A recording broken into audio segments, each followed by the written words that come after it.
कर्नाटक का नाटक अभी खत्म नहीं हुआ है। सवाल इसलिए बेहद गंभीर है क्योंकि जिस नाटक के पटापेक्ष की उम्मीद लगाई जा रही थी वो पूरी तरह से सुलझा नहीं है, बल्कि और उलझता दिखाई दे रहा है।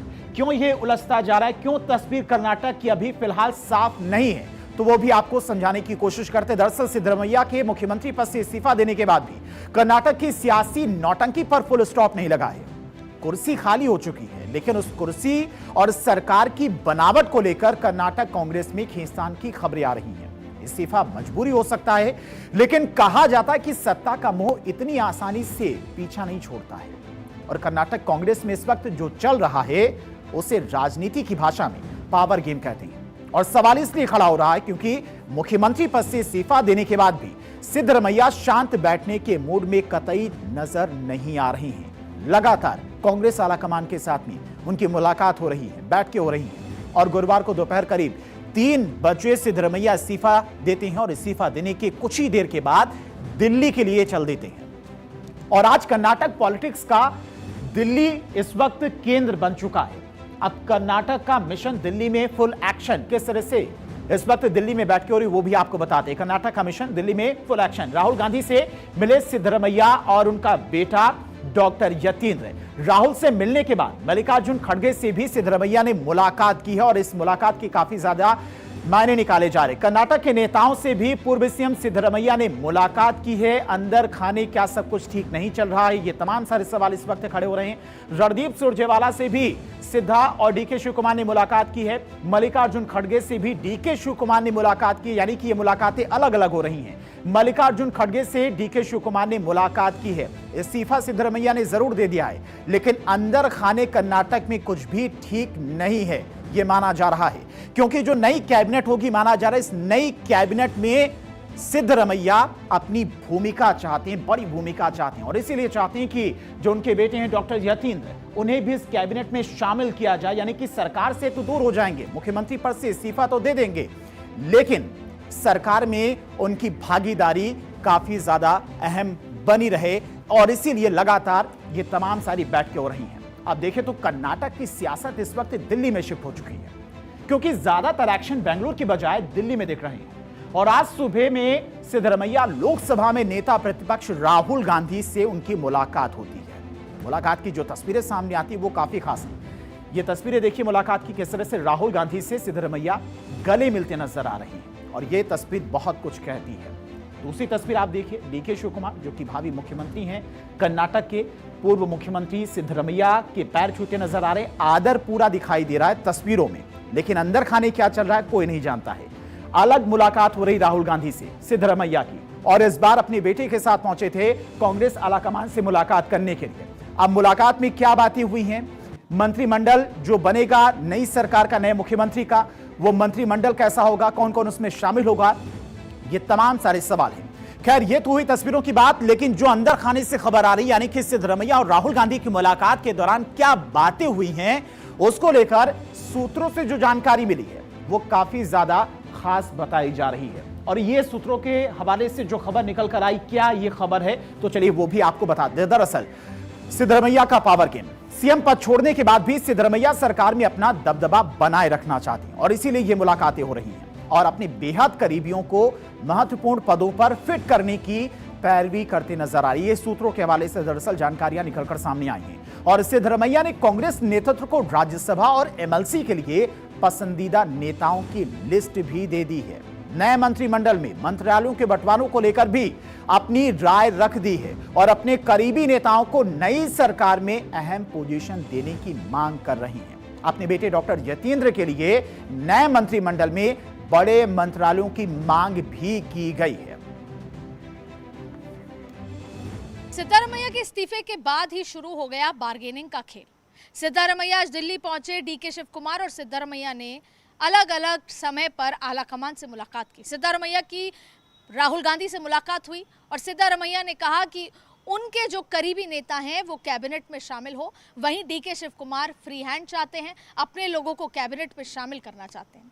राहुल गांधी की नज़र 2028 पे है, और वहीं मल्लिकार्जुन खड़गे के बेटे का नाम भी अब डिप्टी सीएम की रेस में शामिल हो चुका है। ऐसे में राहुल गांधी ने फैसला लिया कि मुख्यमंत्री बदल दिया जाए, लेकिन अभी बार्गेनिंग का दौर काफी ज्यादा बड़ा नजर आ रहा है।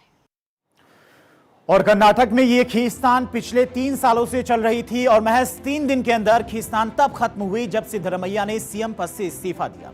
मगर पावर सेंटर अपने पास बनाए रखना चाहते हैं। वहीं डीके शिव कुमार भी पूरी ताकत लगाए हुए हैं। शनिवार को कांग्रेस लेजिस्लेटिव पार्टी की मीटिंग होने जा रही है और कर्नाटक में सरकार का नया स्वरूप आखिर कैसा होगा, इसे लेकर अब तक कांग्रेस की तरफ से तस्वीर पूरी तरह से साफ नहीं हो पाई है।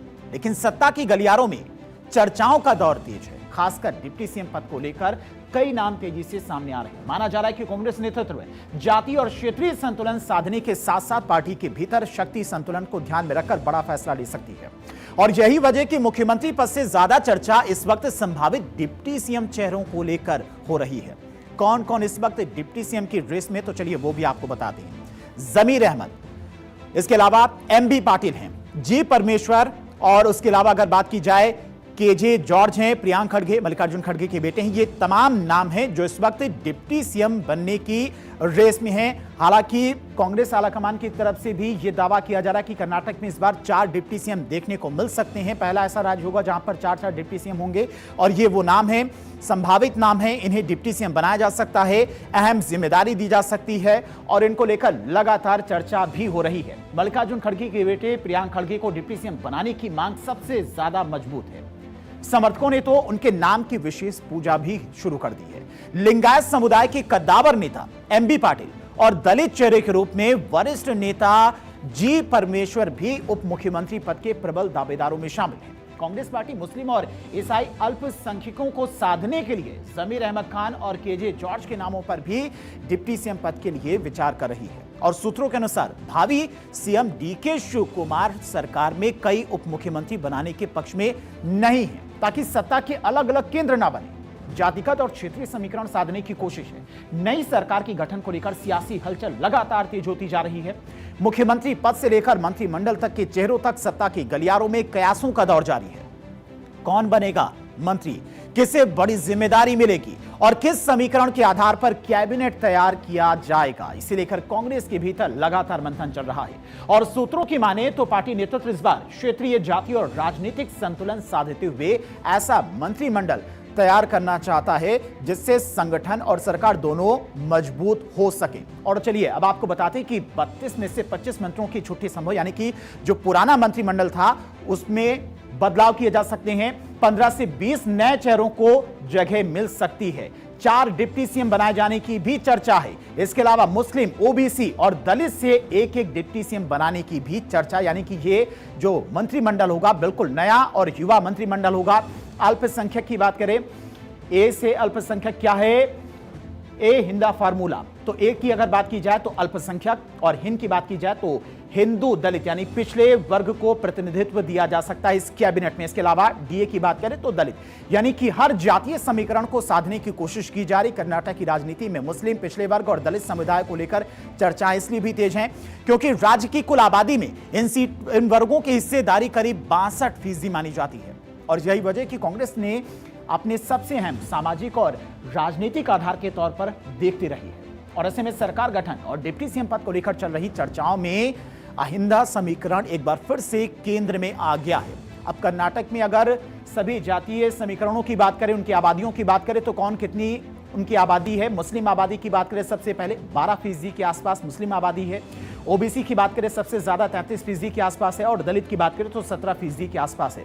और इसी जातीय समीकरण को साधने की जुगत में कांग्रेस लगी हुई है ताकि 28 में जो विधानसभा के चुनाव होने हैं उस विधानसभा चुनाव से पहले कांग्रेस अपने सभी समीकरण को साध ले। कुल मिलाकर देखें तो कर्नाटक जारी है और सभी अपने अपने हिसाब से जुटे हुए हैं। सिद्धरमैया ने इस्तीफा देकर नए सीएम के लिए राह भले ही खोल दी है, लेकिन जाते जाते उन्होंने खेला कर दिया। जाते जाते क्या खेला किया तो वो भी आपको समझाते हैं। सिद्धरमैया ने इस्तीफा देने से पहले सिद्धरमैया ने एक बड़ा दांव चला है, यानी कि आसानी से इस्तीफा नहीं दिया है। कई बड़ी मांगे उनकी तरफ से रखी गई हैं। पिछड़ा वर्ग आयोग की रिपोर्ट स्वीकार कर ली है और यह सामाजिक, आर्थिक और शैक्षिक सर्वेक्षण रिपोर्ट है जिसे उन्होंने स्वीकार किया है। अब सरकार ने आधिकारिक तौर पर इसे स्वीकार कर लिया है, यानी कि मुख्यमंत्री पद से इस्तीफा देने के बाद में यह रिपोर्ट उन्होंने स्वीकार कर ली है। और यह रिपोर्ट एक तरीके से जातीय जनगणना है। रिपोर्ट को स्वीकार करने से अहिंदा वोट बैंक मजबूत होगा और सिद्धरमैया का राजनीतिक आधार ही अहिंदा वोट बैंक पर टिका हुआ है। और पहली बार रिपोर्ट आई थी तब खुद शिव कुमार ने भी इसको लेकर आपत्ति जताई थी, लेकिन इस्तीफा देने से पहले बड़ा दांव चल दिया सिद्धरमैया ने। कई कांग्रेस नेताओं ने भी इसका कड़ा विरोध किया था, यानी कि कांग्रेस के अंदर दो खेमे नजर आ रही हैं इस रिपोर्ट को लेकर भी।